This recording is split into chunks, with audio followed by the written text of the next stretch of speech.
Zeitgeist, from the German Spirit of the Age, is an immensely popular movie that can be viewed all over the internet. It has millions of hits and has extreme popular appeal, especially to those who are into a good conspiracy theory.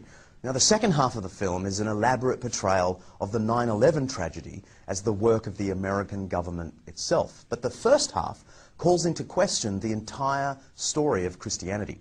Centuries of Christian history are swept away as the narrator explains that the whole thing is one large myth.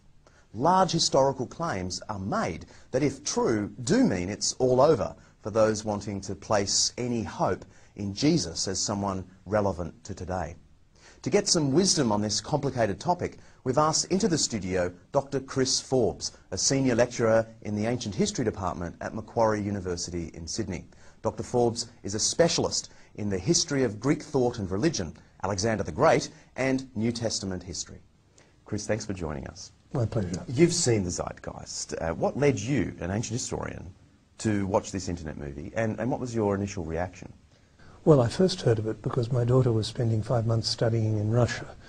She was at St. Petersburg, and Christian friends of hers there were getting a really hard time by people making claims from the movie, and she emailed me and said, "What can you find out about it?"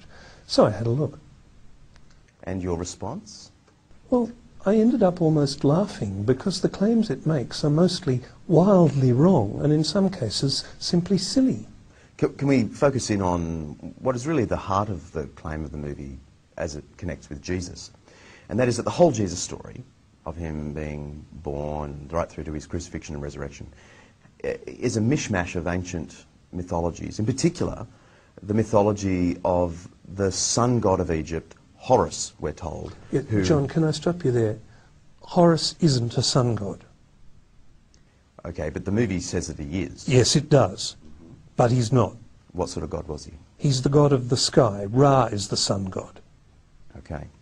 That makes the connection between him being a sun god and Jesus being the son of God more difficult, doesn't it?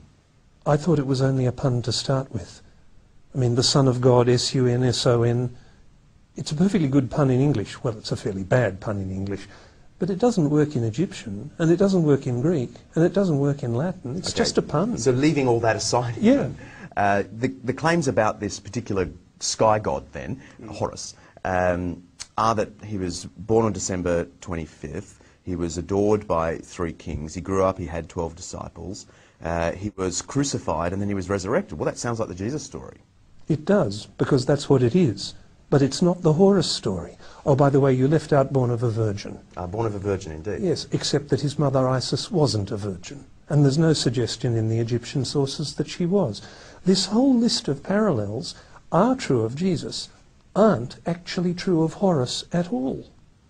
The ancient sources don't mention these details? Well, it's very unlikely the ancient Egyptians would say he was born on December the 25th, because December's a Latin month. In other words, there's no connection at all. Horus wasn't crucified. Horus was killed, cut up into very small pieces, and his body scattered around Egypt, so it could never be gathered again. And the rest of the myth is about Isis trying to collect together all the pieces.